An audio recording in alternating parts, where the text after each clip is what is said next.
NFL week number 6, and we are live. I'm going to talk about every side, every total, every game, and tell you everything that I think can help you make decisions for betting on these games coming up on Sunday. It is 4 p.m. Pacific time. It's an unusual time for me to go live, as you can hear in my voice. Far from 100% health, but I tell you what, I've popped a few Neocitrins in the tea. This stuff works wonders. It's got me moving. I felt a bit of an energy boost, and quite frankly, I felt guilty for not doing the show this morning. And so rather than risk what's coming up tomorrow morning, you never know what happens after you go to sleep with a cold and a fever and you got the hots and colds keeping you up all night. Doing it now, feeling good enough to do it. We might have some sniffles and some coughs. I'll try to pause the mic, but I appreciate everybody who's tuning in. And let me know in the poll on the side. I got a lot of commentary saying that, hey, Thursday's better to begin with. So if you think you'd rather watch the live stream on Thursday morning instead of Wednesday morning going forward, please vote in the poll. And as always, keep the questions coming on the sidebar in the chat. Can get to all the questions as we go, especially now into the bye week where there's fewer games to talk about. Can take a little bit more time answering each of your questions. So appreciate everybody for stopping by on an unannounced live stream here on Wednesday evening for most folks on the East Coast, 4 p.m. Pacific time for those of you on the West. Start things off with Thursday Night Football. It's the San Francisco 49ers minus 3.5 with a total of 49 at the Seattle Seahawks. We played the over in this game, and we released it at a much better number than 49.5. For those of you who follow the NFL service, that number is long gone at 49.5. I would still definitely have a lean to the over, but it's certainly a little bit weaker than the numbers that we sent out earlier in the week. And as always, if you want to follow along and bet with us on the NFL service, you can head over to raspicks.com/NFL. Results so far this season have been very positive. Service record 31, 22, and 2, 58% so far this season. So this game on the over was one of our plays already for this week. So looking at this current game and current number, I think the matchup is very interesting for me. Seattle had a pretty easy opening 3 games of their schedule where they were really able to lean on their defense. But the last 2 weeks, we've really seen things exposed where they're injured and where they're hurt. And the big flaw that they're dealing with right now is while the interior of their defensive line is playing very strong, really lacking a lot of quality on the edge, but specifically with the second level guys in the run game, that's a big problem. And they're allowing big explosive runs against. And what this is leading them into is trying to oversell with guys in the second level to come up and defend the run and help out, but then that's making them very susceptible to play action passes. And teams in the last 2 weeks have really gone out of their way to exploit that in the play action game, in the run game. Then you're also seeing a lot of quick screens open up and go for some big yardage because the front level and the back level of the Seahawks defense just isn't meshing up as well against tougher opponents as it was in the first couple of weeks of the season. Now, I think about this game specifically. Well, what did the 49ers do well? It's run the football. It's throw on play action. Brock Purdy, number 1 in EPA per pass when using play action. Even with Mason in the backfield, this 49ers run game can really still attack a defense. So I think there's a really clear path for the 49ers. And the Seahawks still today announced a couple big injuries, but I think the biggest one might be Woolen, who is the guy that you would get perhaps playing up a little bit in these situations where you're trying to get a few more guys around the line of scrimmage or at least a little bit tighter. And if you take him out of the equation, not only does that leave some issues for Seattle in the second level, but out wide too, if they're forced to defend a guy like Ayuk, they're going to be a little bit shorthanded in that regard as well. So to me, Seattle isn't going to fix the defensive problems they've had because more importantly into all of this, they haven't practiced this week. I thought it was an interesting decision by Mike Macdonald. It may point to the lack of rest that they've had the last couple of weeks, but the Seahawks just went light walkthrough and gym clothes this week. San Francisco did a full practice yesterday in the evening. And so I think it's going to be tough for Seattle to switch and fix these defensive issues in a scenario where they didn't go and practice this week. So matched up against the 49ers, good opportunity there. And what I'd say on the other side is if this is a game where Seattle is chasing, well, they just put up north of 500 yards on the Lions, and I think they're a great chase team. And this 49ers defense, without Hufanga, with Ward not 100%, and still there's a bit of a divide between the guys on the defensive line and the scheme. It looked really good early, hasn't looked as great the last couple of weeks. And so I think that's going to play a factor too. And in a game at home on a short week where you have the Seahawks potentially chasing, playing from behind, I think that's a good partner to have for the 49ers in the over and this matchup in this game as well. So as I said, we played the over earlier in the week, would still lean here at this current number of 49.5. Well, just say hi. H Train is in. We also see St. Stephen, Cody Tate, Michael's in for another show. David Rosansky, Connor, H Train again with the comments. Appreciate everybody stopping by on an impromptu live stream here at 4:15 p.m. on a Wednesday morning. David asks, was it the Buckleys that made you feel a bit better? Man, I don't know what they put in that stuff. It's so bad, but it really, in terms of just clearing up the nose and drying things out, it's so good and so effective. But I said at the start of the show, that Neocitrin with Buckley's, I mean, that's just the 1-2 duo that can fight off a cold, or at least sustain it for hopefully long enough to do a live stream breaking down an entire card. Let's get to the London game. It's Jacksonville on the road at Chicago. The Bears -2 with a total in this game of 44. Same thing as this Thursday night game where we were on the over earlier in the week. Would still have a lean there as this is now back to the key of 44. Wouldn't be running to play the over at greater than 44 with the importance that it carries, but just some transparency on the side and what we're looking at there. From the side at Chicago -2, don't really have an opinion on that, but I will say this is probably at the extent of what I or anybody should be expecting Chicago to be laying at -2. You think about recent closers for the Bears, -4 against Carolina at home, -3 against the Rams at home. After what we saw last week from Jacksonville against Indianapolis with Brian Thomas breaking out, you had Tanks Bigsby breaking out. It seems like Doug Peterson has taken back play calling duties. The way he was holding the play sheet over his mouth and running down the sideline, his positioning on the field, it looked to me like he was calling plays. That's my takeaway, whether he wants to admit it or not. But for all of those things to happen in a game where they scored 37 points and it's their best offensive output of the season, just seems like a big coincidence. So I think that could have sparked it. But again, we're back to the price here. And what I'm looking at is you're now Bears -2 on a neutral against the Jags. Even if you're thinking about like the worst version of the Jags possibly showing up in this game, are you really putting Jacksonville in that same level as a injury depleted Rams team and a Panthers team that's littered with injuries too on the defensive side that's looked really poor at times this season? I don't think I can do that. And with the home field advantage for the Bears being at least a point, you're now at this point 2 on a neutral, getting to that point where that's the conversation that you're having if you're considering backing Chicago in this game.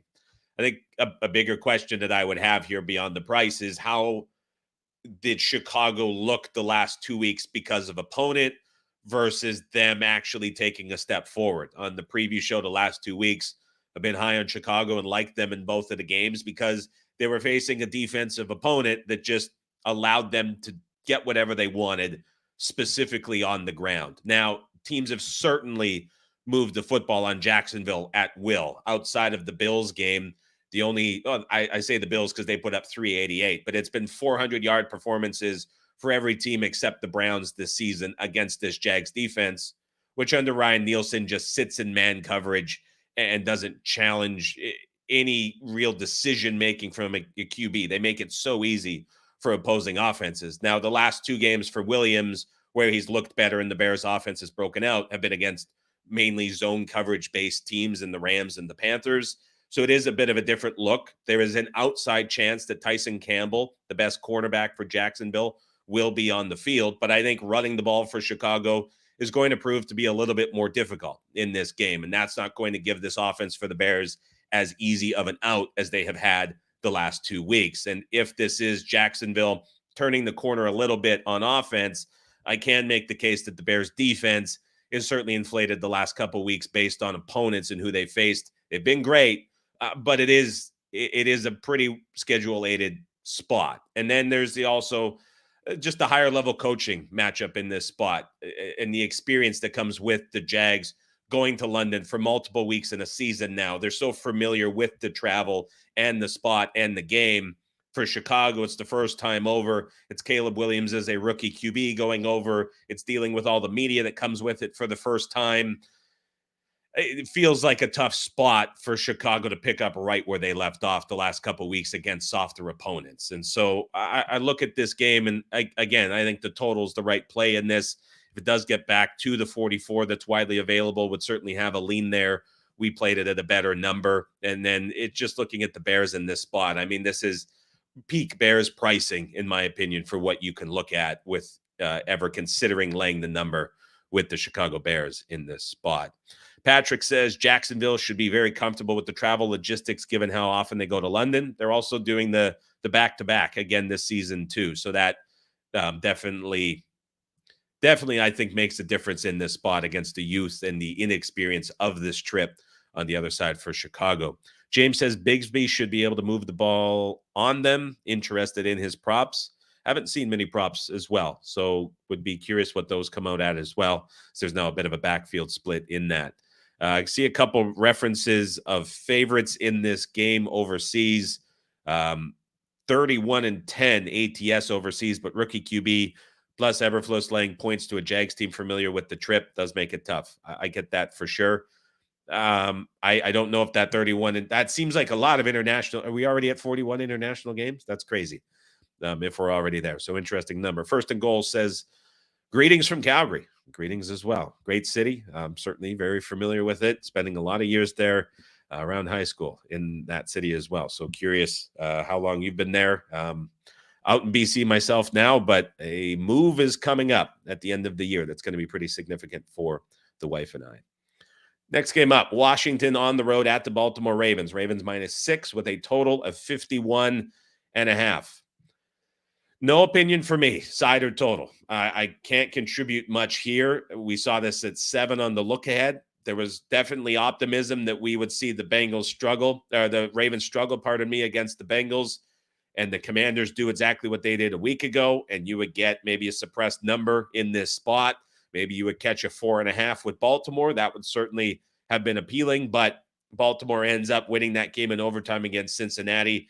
We opened effectively right near where we were, and it's a game that's probably priced appropriately for where both of these teams are, and it's not really a spot where I can look at it and say, this is a comfortable number to lay in the regression angle for Washington, unable to continue playing at the offensive level they have, which is certainly incredible so far through 5 weeks. The drop back is coming, but it's to the point now where we're getting to such a high level. Playing against them is really a true falling knife scenario that you're trying to grab and time it. Now, when you think about competition for the Washington Commanders and opposing defense, the Browns game was supposed to be the spot.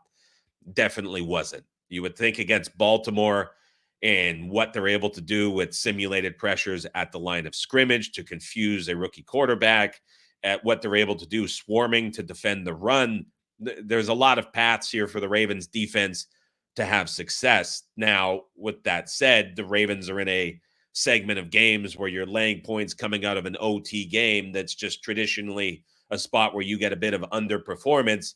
Baltimore should definitely have a path to a lot of success on offense against this very, very poor Commanders defense, which still, as they go along in this win streak, ranks near the bottom of the league for every major statistical category. This would certainly be a test against the Baltimore Ravens and Lamar Jackson. And there's also the angle to consider of, well, you think about a Ravens defense and what they face every day in practice in a mobile QB like Lamar Jackson, whose skill set very close to that of Jaden Daniels in terms of a team being prepared and familiar with what to defend style-wise of the Commanders. The Ravens certainly fit that bill. It's just a number that isn't proving to be worthy of laying in this spot with how good Washington has been, how they still may continue to be better than what they've shown so far with the uncertainty that comes around having a rookie QB under center.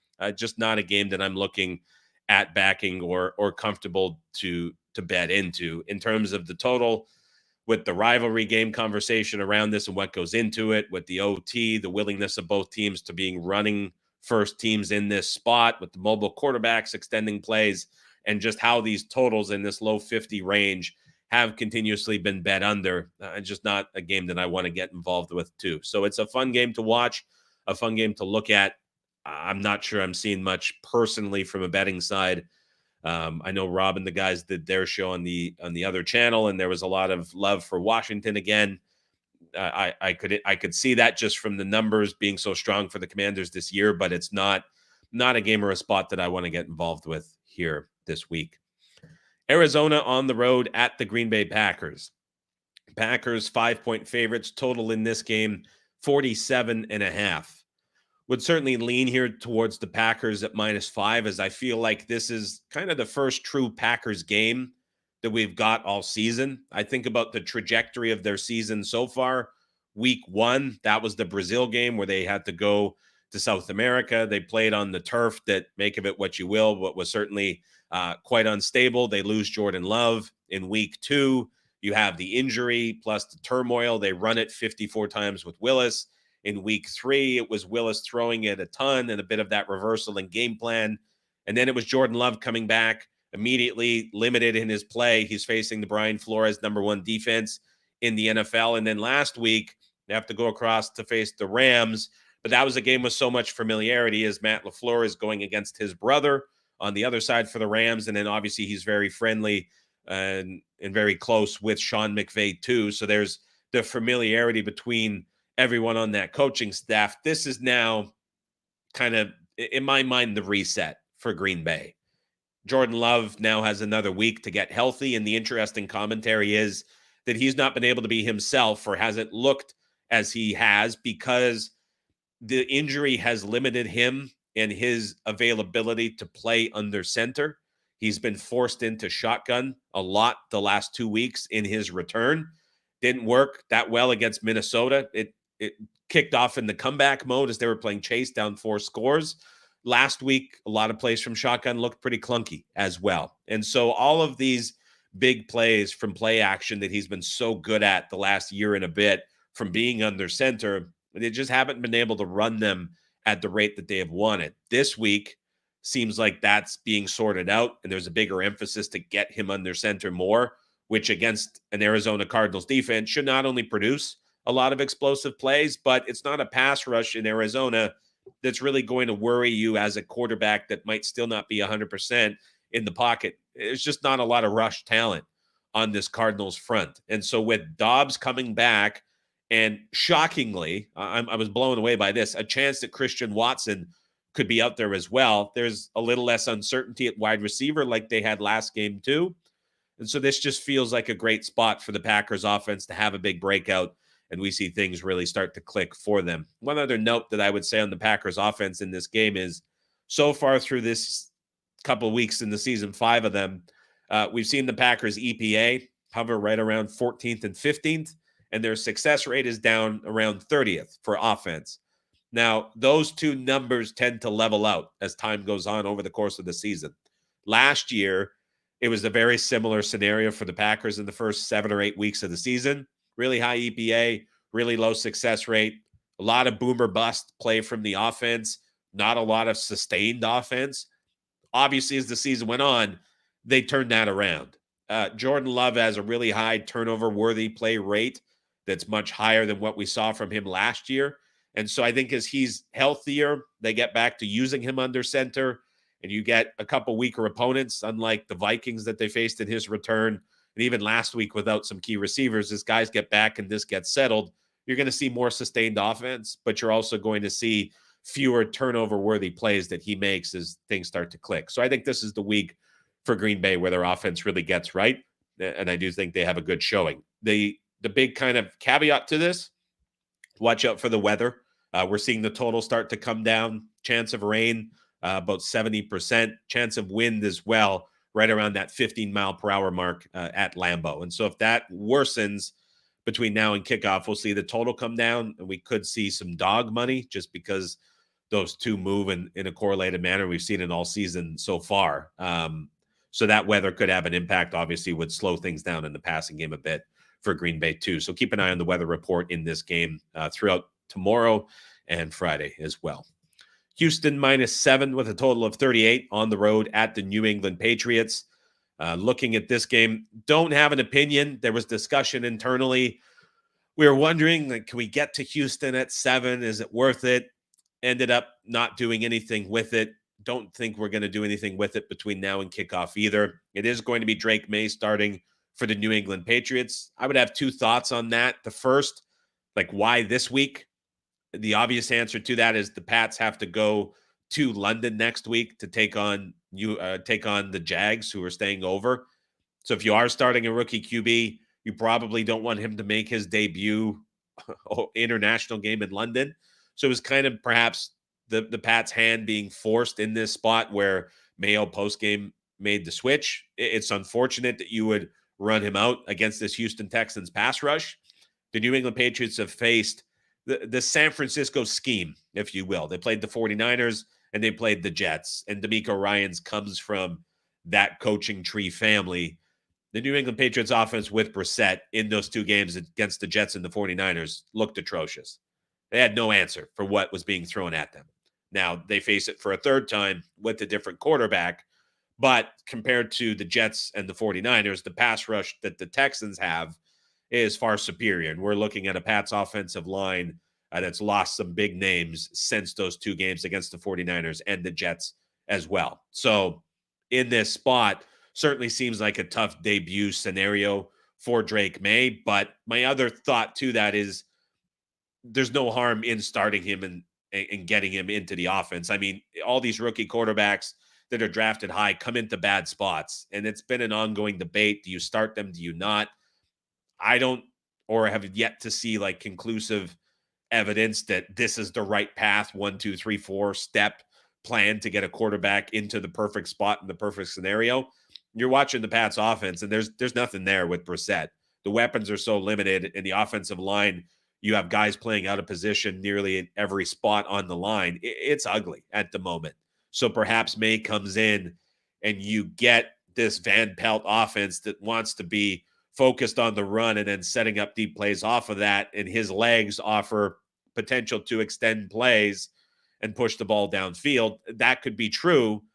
I don't know if I buy into that happening against this Texans defense, but obviously a lot of negatives for Houston as well. You think about what Miami did to this Pats defense last week. It was all about the ground game that wore them down, and they found some big plays in that. Joe Mixon is still not practicing, and the Texans ground game has struggled a ton the last couple of weeks. Nico Collins just went on IR today, the league's leading wide receiver.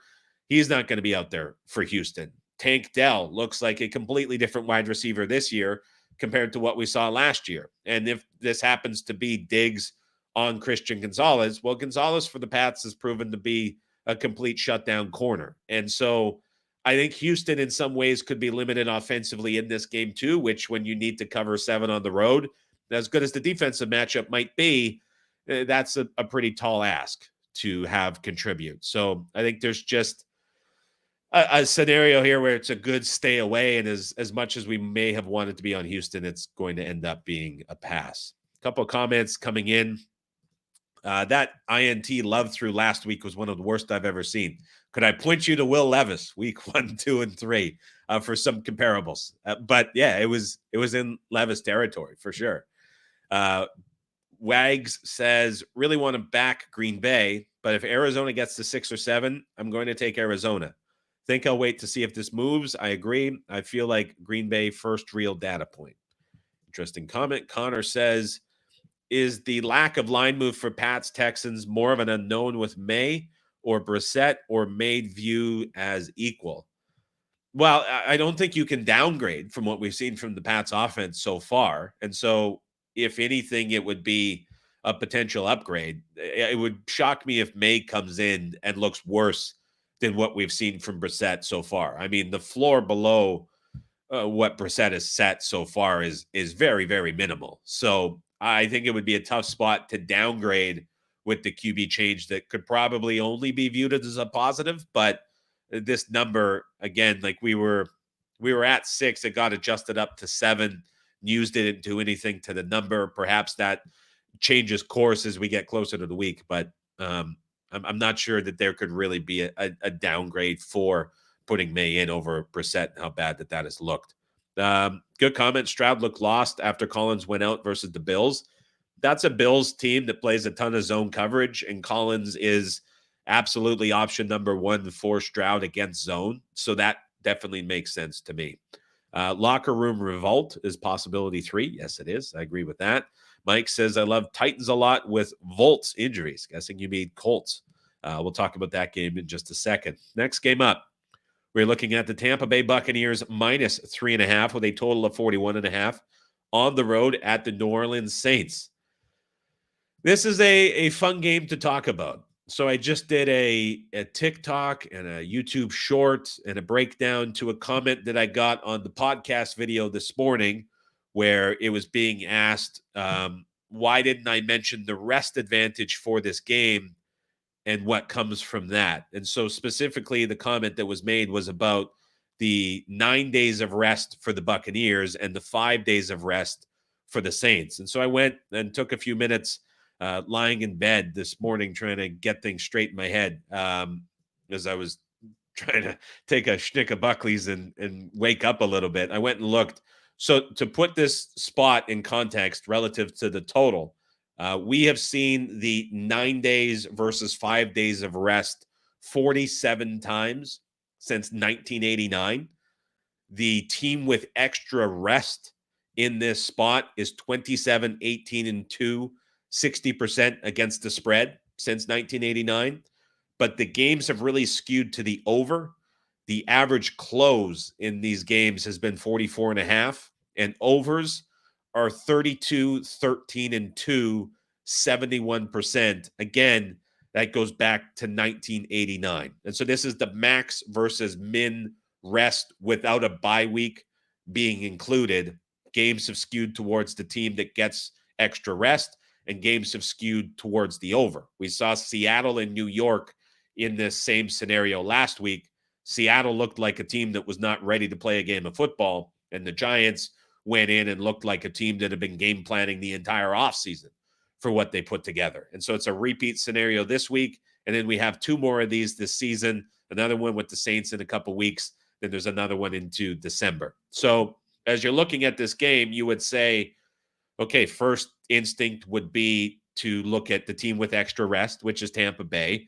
And first instinct would be to look at the total, which is over 41.5. Now, I'll give some positives and negatives to both of these. The biggest negative when you're looking at the side is that there's obviously the injury to Derek Carr, which flipped this game. Initially, we were looking at Saints minus 2.5. We are now to Buccaneers minus 3.5. So it's a massive upgrade for going from Derek Carr to Spencer Rattler on the Saints offense. The big negative with this, if you're looking to back the Bucs, is that these backup quarterbacks, especially when there's adjustments like this through a key, it's been very, very advantageous to back the backup at a discount, if you will.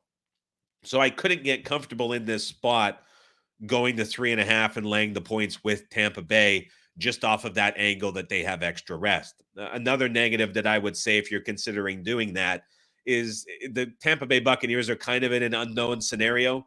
They had to leave home on Tuesday.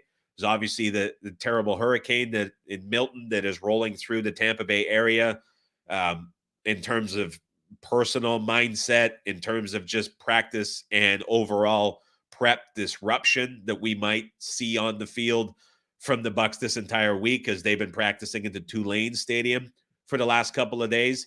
I think that's a big unknown in this spot too. So tough to get to the Bucs on the side. When we're talking about the total, I think that might be a little more interesting and a little bit more in play if you had to pick between the side and the total. If you're playing into that angle, you have the Saints with Rattler, who performed very well in preseason. He's very experienced in terms of his trajectory coming up through college and through high school. He gets into a spot where it's not like it's an Anthony Richardson type scenario where he only completed so many passes in college and is now making the leap and there's unknowns. I think he fits in to this offense relatively well.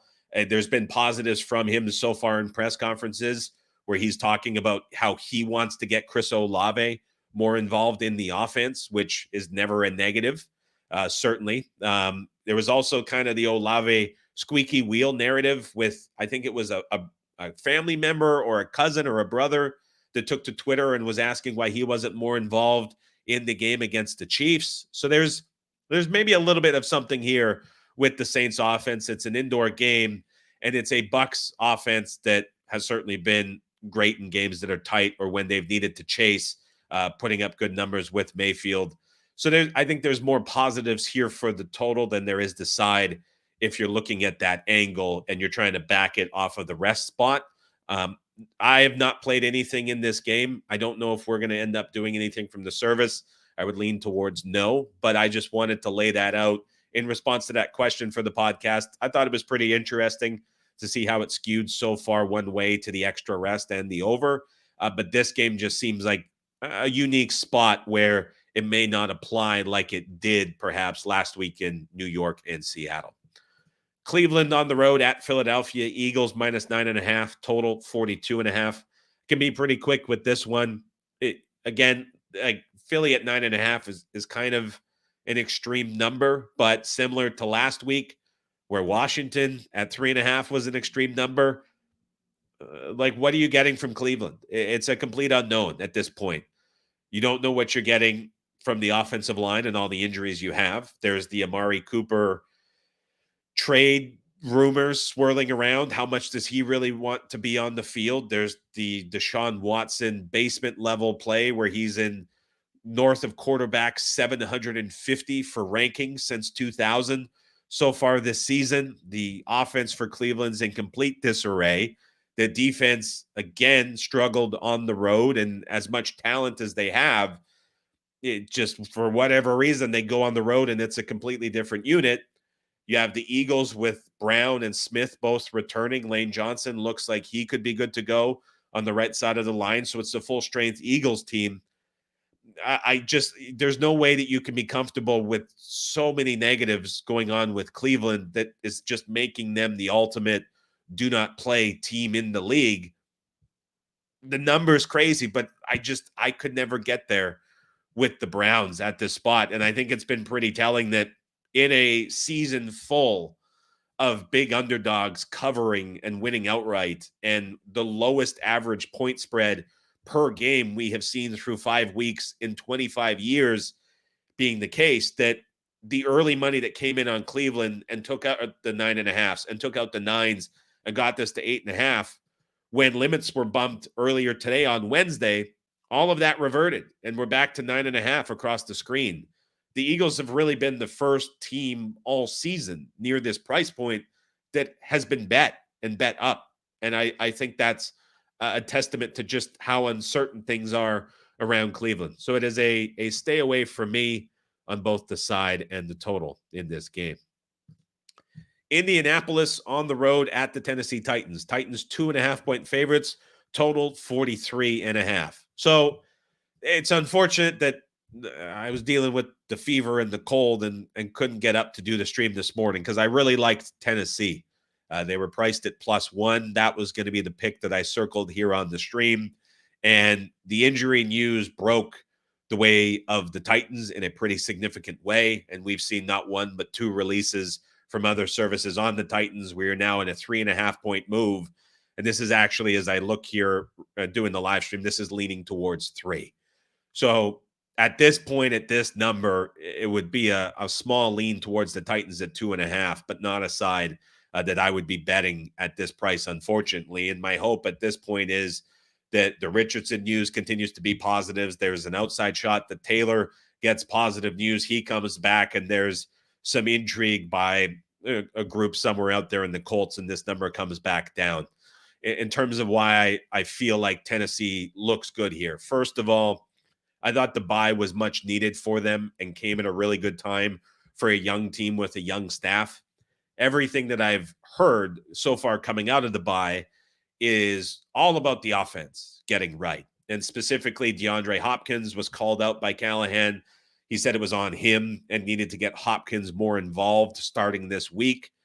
Anytime you hear that, it's a positive. Anytime you hear that against the Colts defense, you can believe it's going to happen. Now, Kenny Moore may be back, but this is still a spot where the Colts all season long have just been bleeding yards to wide receivers. Brian Thomas Jr. goes for 122, Pickens for 113, Odunze for 112, Collins for 117. I mean, even in the Green Bay game where they threw 10 passes, you still had Dobbs over 70 yards. I mean, this is a spot where I think Tennessee on offense finally looks like the Titans offense that was projected by all the fantasy sites and all the previews to be something different and something dynamic. It's such a comfortable matchup for Levis. And we've talked a few times this season about like pinpointing teams for their breakout offensive week. I think back to the Broncos against the Bucks. That projection got a lot of criticism. I think back to the Bears 2 weeks ago, and that projection against the Rams got a lot of criticism. And to me, this is the spot of the season so far for Tennessee where their offense gets right. I think it's a pretty good positive. And you can also make the case here that, hey, we're going into week 6. The Titans are 1-3 out of the bye. How close are they really to being a 3-1 team when you think about it? They had a 17-3 lead against the Bears in week 1 late in the second half. And there was a punt block. There was the mind-numbing interception against the Jets. Again, leading in the second half, there's the punt block. There's the Jets drive after the pick. It was another mind-numbing interception just before halftime that flipped that from 14-0 to 7-7. Those were 2 games the Titans were certainly in line to win, and just it was all mistakes and issues that allowed the opposition to come back. And so perhaps the Titans here a little bit, I don't want to say necessarily underrated because the number has moved so far. They're probably properly rated at 2.5 here, but certainly you have to be more optimistic about Tennessee's chances in this game to get right than the Colts doing anything surprising. And then beyond just the Taylor news, which continues to look and feel a lot like the Mixon news where he's out longer than expected, you have Michael Pittman Jr., wide receiver number 1, potentially going on IR. He's going to miss this week, a surprising injury for him, as well as Josh Downs, who's Anthony Richardson's favorite target for 2 years in a row out of camp, and the connection they have matters quite a bit. So this is an offense for Indy that's likely Anthony Richardson with Mitchell as well as Pierce. But those guys forced into roles 1 and 2 are very different than having them as 2 and 4 or 3 and 4. And you have a Titans defense that's very good against the run, which if Taylor's out and Sermon, who is also missing practice, is not 100%, that's a bit of a tough matchup as well, too. So I think a lot of positives here for Tennessee. But again, unfortunately, just with the later stream here, the number has moved, and now it's at a point where it's at a pretty comfortable number. Joe English, pardon me, says Mike Evans, Marshawn Lattimore in the octagon after the game. It would sell tickets, certainly. It was every time these guys play, it's an absolute war. So that'll be a fun matchup to see on Sunday. Skip says, love Philly for Survivor, especially with A.J. Brown and Smith likely back. I would be very surprised if both of those guys do not play. I think you're pretty comfortable there, switching that from likely to will. Rake says Titans ranked number 1 for yards against and Colts are number 32. I mean, the Colts sit in the same defensive coverage every game, all game long. They never change, and that's why they give up so many plays. And maybe more coming back gives them a little bit more flexibility, but there was a really good article in The Athletic. Pardon me for being on the spot, not remembering who wrote it. Really broke down all the defensive struggles for the team this year. And I thought it was telling that they're saying, like, I don't know what the answer is here because when they blitz, they're way too vulnerable on the back end. And they're so injured up front that when they do blitz, they're not getting pressure either. So they're just kind of sitting ducks on defense, standing out. So, yeah, it's a tough one for sure. Gus Bradley, Mr. Cover 3. Yes, indeed, he is. Let's get to the afternoon games. It's the Chargers minus 2.5 with a total of 35.5 on the road at the Denver Broncos. I said it on the Sunday evening podcast. I'm like, this should be 3 for the Chargers. We're at 2.5 again. And I still share that same sentiment, especially now that there is confirmation that both Alt and Slater have a good chance to play. To me, the one question mark coming into this game was, would you get a healthy Slater on the offensive line? The fact he's practicing on Wednesday is a big positive. And so if this is a Chargers team out of a bye with a healthier Justin Herbert, with both left and right tackle back, and there's a quiet willingness coming out of pressers to let Herbert throw more than the Chargers offense, which has been quite conservative so far this season. I think those are all big positives for the Chargers. I was surprised to see there was disagreement in my comment on the Tuesday morning show where I said I felt like this was a major coaching advantage for the Chargers, where you have Harbaugh over Peyton. I think that's a big advantage for the Chargers. I was surprised to see that get criticism, especially with the extra rest and time to prepare. And I talk about these younger teams and younger staffs getting the early bye week. I always find that to be a favorable scenario for them to get an early reset and a little extra time to work on things that they want to and try to get right. And so for me here, there's a lot of positives for the Chargers in this matchup, which is, to me, this is a game that should be 3. Now, the fact that there was another group released the Chargers earlier this week and pushed it up to 3, and there's now been pushback taking the Broncos at +3, that's pretty telling, especially the way that numbers have been bet so far this year. And so there's certainly a lot of folks out there that really like the Denver Broncos, that carry influence with them in this spot. And I believe that's probably all being driven by how good the Broncos defense has looked so far this season. But like, if I'm being honest and just thinking about the Broncos defense and who they have played so far, it was the Raiders last week, who now are going to be switching quarterbacks out of that game, and a 34-18 win that looked from the box score wise a lot closer. They played the Jets and Aaron Rodgers in a downpour for 4 quarters. They played Baker Mayfield and the Buccaneers. They played the Steelers, who had Justin Fields running around, and then it was Geno Smith and the Seahawks in that one game where they struggled. When I'm thinking about Justin Herbert relative to Geno, Fields, Mayfield, Rodgers, and Nix, like, I'm putting Justin Herbert above those guys for quality of quarterback that they have faced. Pat Surtain has a legitimate defensive player of the year argument so far this season. You worry with the limited weapons that the Chargers have, but out of the bye, with the coaching advantage and the quarterback advantage in this spot, I think there's a lot of positives here for the Chargers. So I'm surprised that this came back from 3. Would certainly be leaning here at 2.5, looking towards the Chargers. Caesar says, don't forget to hit the thumbs up. Feel better soon, Adam. I appreciate it. If you're enjoying the stream so far and you're watching live or you're watching afterwards and in the future as I speak, the subscribe button is down below. Would love to get to 10,000 subs. We're nearing on that number. We're just over 9,600. It's been a lot of growth on the channel. We started the year at around 8,000. So far through 6 weeks, we've added about 1,600 subscribers.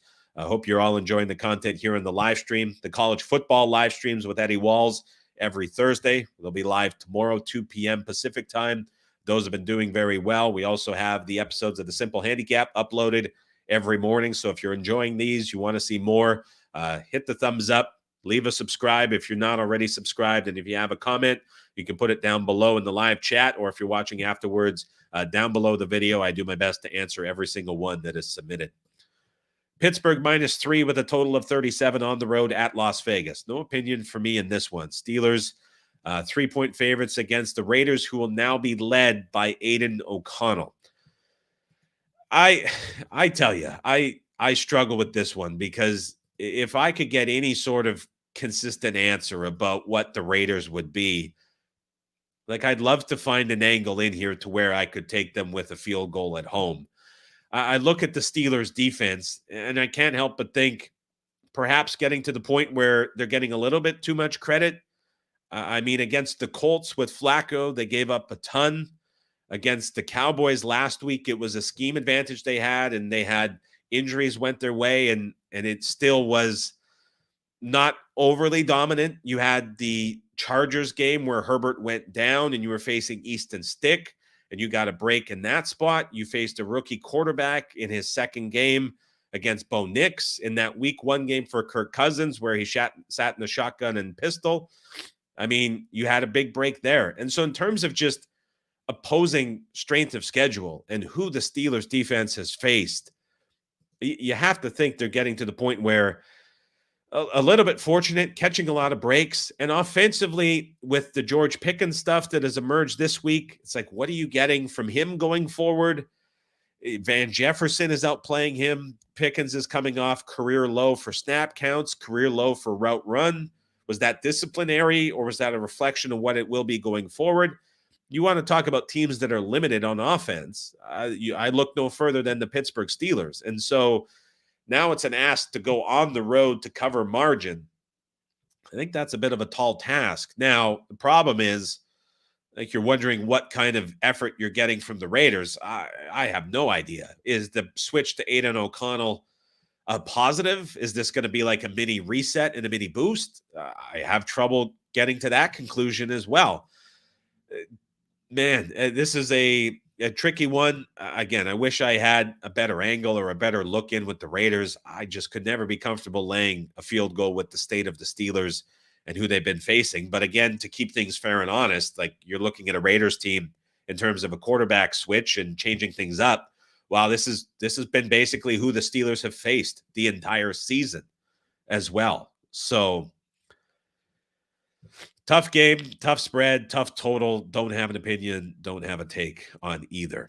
Atlanta -6, total of 47 on the road at the Carolina Panthers. Again, this timing-wise is a bit unfortunate. Earlier in the day, this was Panthers 6.5. We're now down to a flat 6. So at 6, I'm not playing anything. I would desperately love to get a 7 with the Panthers, which would lead me to have just a very small lean here on the Panthers. If it gets to 7, I would be all for playing it. I'd be all for betting it. I would be all for releasing it from the service side as well. I don't know if we're going to get there.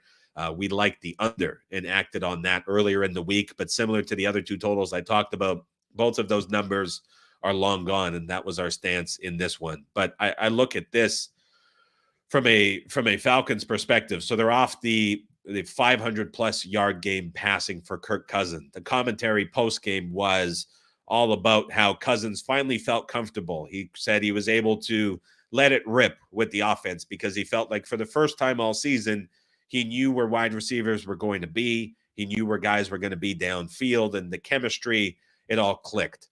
And that's well and good, but to get from -3 on the look ahead to -6 really, to me, is partially coming from the Falcons, but it's now that premium that was on the Panthers after the Raiders win with the switch to Dalton now being taken out of the market. We're now back to where the Panthers should be priced.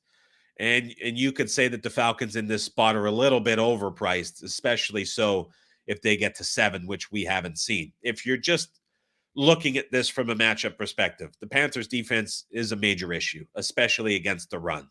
But that's when there's been the most questions about what the Falcons offense can do with the running game. I mean, Carolina's been pushed around up front all season long. They have so many injuries there. They have so many injuries at linebacker. I mean, they're going to struggle stopping the run against everybody all season. They're stronger in the secondary, but saying that they're strong at anything is a compliment that's probably not deserving here through 5 weeks. So in terms of just how Atlanta has been moving the football, I don't think they're as equipped as teams the last couple of weeks to move it on the Panthers as they might be being priced out to be. Now, it's also putting the Atlanta Falcons in a much different realm of pricing where they've been priced a lot shorter all season. It's now a road game for them, asked to cover margin. Much different scenario, much different role for them to play. Now, the Panthers are certainly the easiest opponent that they have played so far in a very difficult schedule, so they are stepping down in class. But I look at this and start to, I mean, my only takeaway here is that this is just getting to a point where it's very close to being too high of a number for the Falcons to be laying, and that premium again for the Panthers that was put on them just isn't there. So waiting it out to see what happens. I think the game is going to be more competitive than it is made out to be, but I would need a 7 here with Carolina to get involved. I would love if that's the case. We got very close with some of the 6.5s, but at this price, it would be a pass for me on this one, but we do have that involvement on the under from earlier in the week in the service. Detroit -3 with a total of 52 on the road at the Dallas Cowboys. This I mean, sure looks like a game that sets up extremely well for Detroit to move the football. You think about the injuries for the Cowboys, they're now down 4 defensive linemen. There's not a lot of depth anywhere on this Cowboys team. It's a big drop off from all of these guys that are there on the defensive line to what's going to be out there on the field on Sunday. And you think about how the Lions want to move the football. I think we saw what the Lions truly want to be in that Seahawks game where they finally let the run game go. Jared Goff only had to throw 18 passes, and the Lions score 42 points. Coming out of the bye, there is a positive as Frank Ragnow, just the toughest guy in the league. He's likely to be back at center for the Lions in this game. Even without him, they were still moving the football against the Seahawks defensive line that, against what the Cowboys will have out there, I would say that Seahawks defensive front ranks higher than this Cowboys defensive front in its current form. And without Ragnow at center, the Lions were still able to run the football and produce some huge plays. It's another indoor game for the Lions, so they don't have to deal with changing surfaces. They're still going to have the speed. They're still going to have the advantages. I mean, it sets up very well for the Lions to move the football on this Cowboys defense. The Cowboys they don't have personnel and adjustments to step up and get stops in a game like this. I mean, you think back to what the Baltimore Ravens did against the Cowboys, and I have a hard time not looking at the Lions in this spot being able to do the same thing. I would say the same thing is true about the Saints a couple weeks ago as well in week 2. The way that they lined up, very similar to how the Lions want to run, and the Cowboys just don't have answers. And those were games where the Cowboys were nearly full strength on the defensive line. And so this is a spot where I think the Lions get whatever they want on offense. And if you're looking to handicap this and figure out what you're getting from the Lions defense, to me, that's the bigger question, because the Lions play a lot of man coverage and they fit into cover 1 quite frequently as well. When you look at Dak Prescott and the Dallas Cowboys, this is a coverage type he excels against. This is a game where CeeDee Lamb should match up very well against any corner that the Lions are putting on him. And so if those two can have success, I mean, that gives the Cowboys a pretty clear path to moving the football as well. I get to the point where you look at a running team on the road as dominant as the Lions might be, and the Cowboys, who proved that even against, take the Ravens game, was a perfect example where that was just a dominant run performance for the Ravens. Got 250 plus yards on the ground, controlled the line of scrimmage. Ravens have a few questions in their secondary. They don't necessarily have the true answer to cover a true number 1 wide receiver. And we saw the Cowboys in chase mode, playing from behind, put up points late when it was out of reach and ugly. And I can't really get that game out of my mind for how this matchup is so similar against the Lions, where you're asking the Lions to go on the road and cover a number in the same way you were with the Ravens. And that just becomes a bit of a tricky scenario. And then it gets to the overall price point. I mean, the Ravens, you can't have the Lions closing higher than what the Ravens were closing in the same matchup. I don't agree with that as well. So again, it's another game that I think priced pretty well. There's a very clear advantage for how you look at this, but it's a game, again, that I think is priced well at this point in the week, and I don't necessarily have an opinion on the side nor the total. I would say my only thought on the total is that at 52, we've seen under money at prices like this every game all season, basically, as you get to this 52, 53 range. This is when games tend to get bet under. We haven't fully seen that yet come in. In fact, I'm looking at 52.5 that are still out there. And so perhaps there's going to be under money, as there has been with a lot of these totals all season long, come in between now and kickoff. We'll have to see. Question says, I locked in Cowboys plus 3.5. Your thoughts? It certainly changes things a bit when you get that 3.5 on your side. Again, no real thoughts. If it was sitting 3.5, I would probably have a very small lean to the Cowboys. Again, I can't get past the matchup for the Lions, but I just don't want to lay that with a running team on the road in this matchup. So RJ says, I don't think the Cowboys go 0-4 in that building, but doing so may get them Belichick. So I had It's interesting. I had a preseason future ticket on first coach fired Mike McCarthy, and I was looking at that Steelers game. And I was like, wow, if you have a Giants game as well, like that game against the Giants was not, I don't think, as dominant as it looked for Dallas. They could never put them away, but it was like the blowout to the Saints, the dominant performance by the Ravens at home, and all of a sudden you just feel the tension rising amid the staff, and they've kind of squeaked by the last 2 weeks. But I thought this was the stretch, Lions, 49ers, Falcons, Eagles, where things could have got ugly. Moot point now that Robert Salah has been fired, but I did have this kind of spot circled, and I couldn't help but watch through weeks 2 and 3 as it was so ugly for Dallas at home. Cannot bet an over with Dallas until they figure out what the heck they're doing in the red zone. A lot of teams are falling into that. San Francisco is very similar. We were talking about that as we released the over and how inconsistent they've been in the red zone. I feel like that sorts it out. But for Dallas specifically, I can't help but think it's related to the run game. I mean, there was the pregame clip of Zeke. He couldn't get his arm up to put his pads over his shoulders, and then you're relying on Rico Dowdle. I mean, it's just not the same like it's been in past years. And so to me, that's the biggest issue when they get close. So many teams are having success running the football in the red zone, and then you get there with the Cowboys and they just can't do it. Even against Pittsburgh, when they needed it, they had to get it on the pass as well on a couple late downs there. So that was more clock induced, I guess, but it's just been constant for the Cowboys all season. Cincinnati -3.5 on the road at the New York Giants. I have 3.5 in the banner. I see 3 -20 at Bet Online. I see 3 -25 at Buckeye, 3 -25 at Chris. So both are out there, 3 even money over at FanDuel. So I'll talk about this game at 3.5, but know that you can find 3 -20 or 25 out there too. I don't have the total in the banner. Let me add that quickly. We're looking at the total in this game at 48.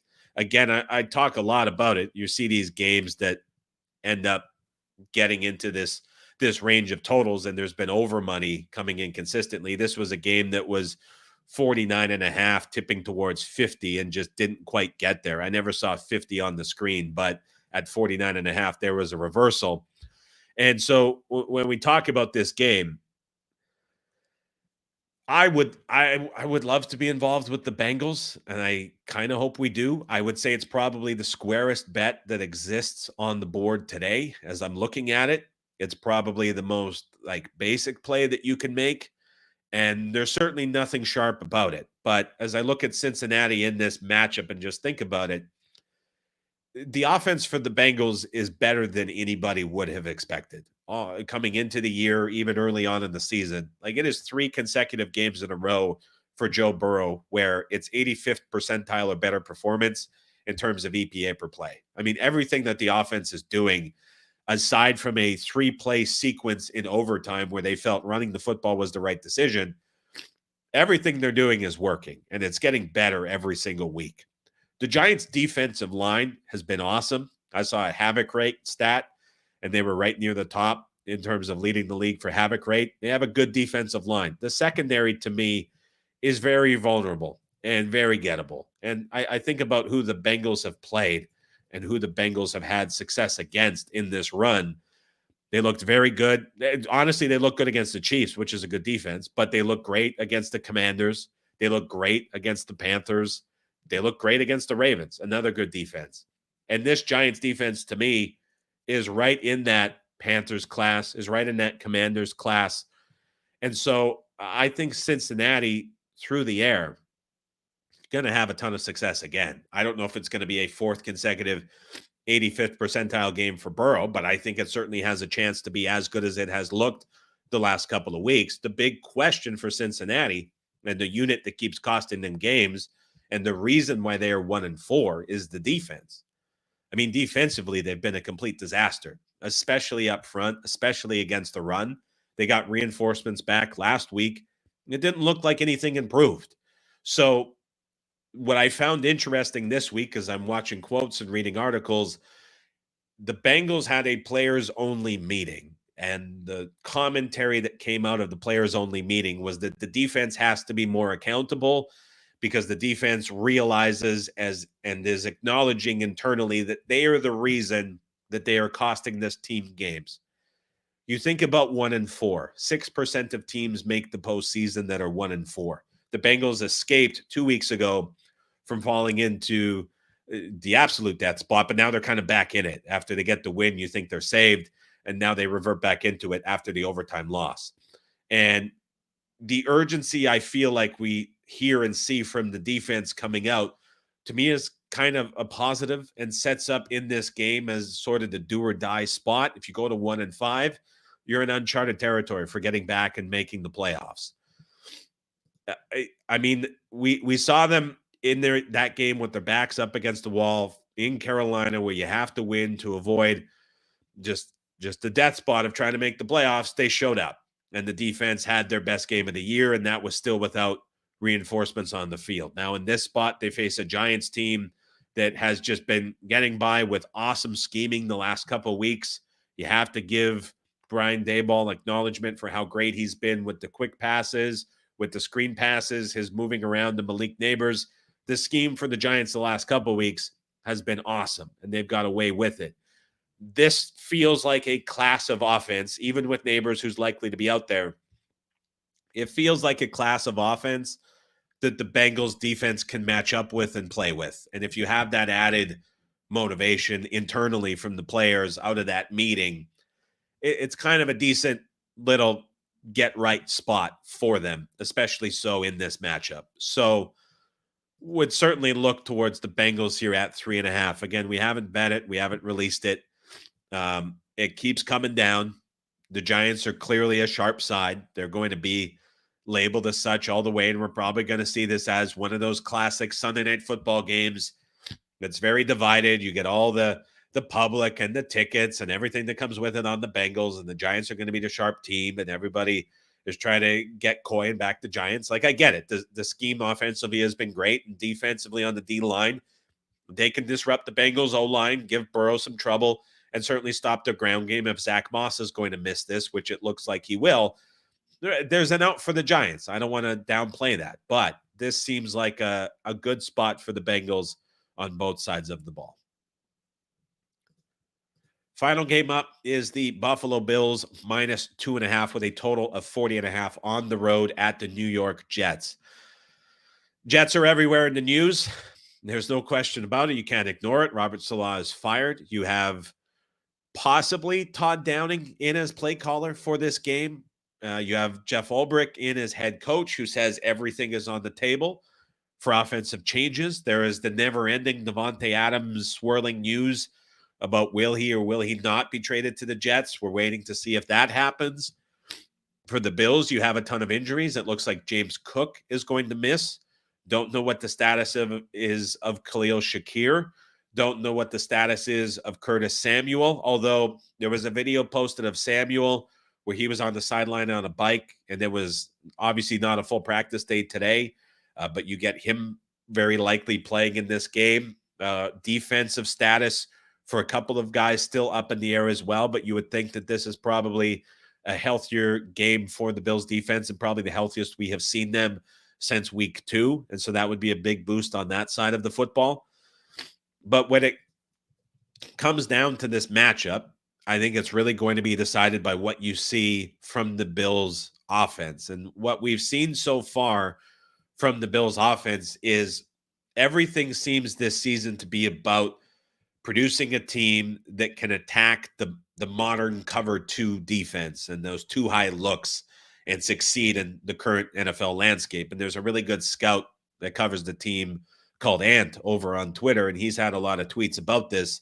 Like, the Bills have been very good running the football out of duo. They've been really good at operating out of heavier personnel. But when you see them in a matchup like what they faced against the Houston Texans, where it becomes reliant on receivers finding separation and more of a traditional drop back game, the offense doesn't look nearly as effective as it did against, say, like an Arizona Cardinals team, where you get those consistent looks and you can bully things at the line of scrimmage. And it's almost like they're now to the point where defenses are not willing to give them those looks because the defenses are not concerned with the outside wide receiver threats that the Bills have.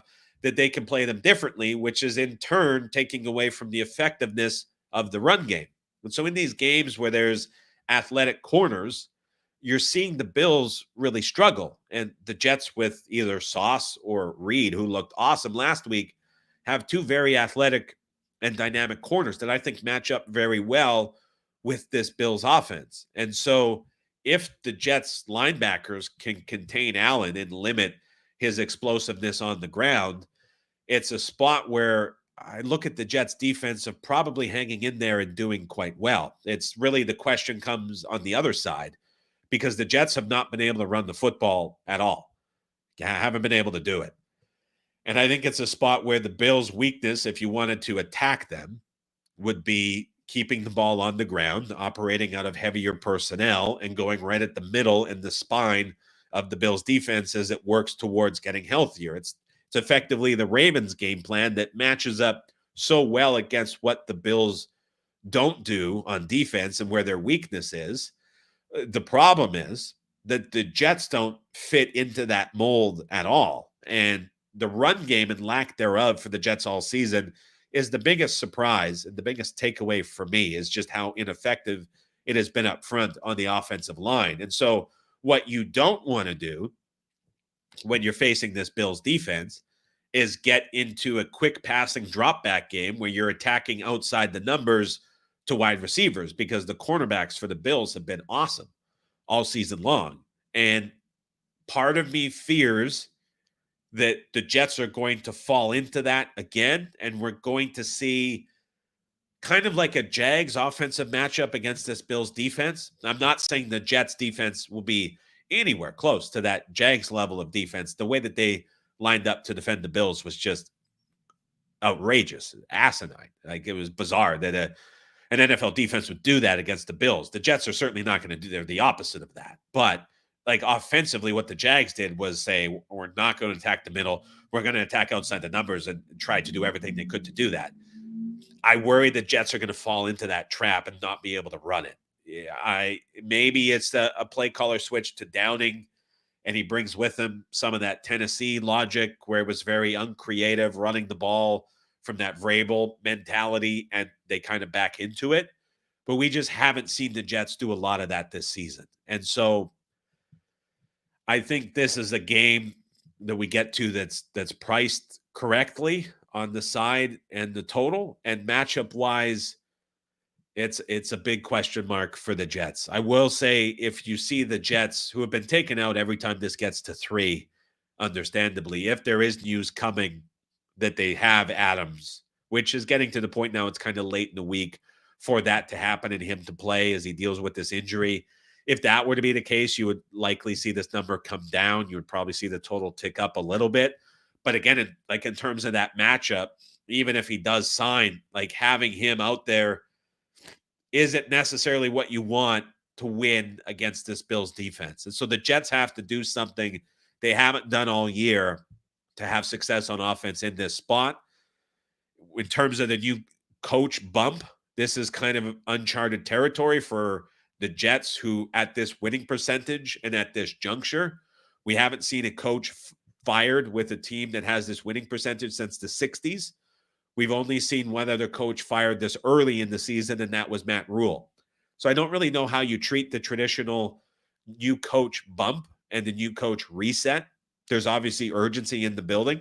I was talking with another pro over on the team here at RAS, and he was saying that for as long as he's been as square as it might be perceived, his favorite angle is betting the team in the first game with the new coach, because it's such a traditional reset. Now, historically, it's a 51% win rate, so you're not above the VIG, but those numbers that collect everything together don't typically take into account what the peak of that market was. So that number, in a way, at 51 is a little bit shy of what the reality is when you're looking at what you were able to bet.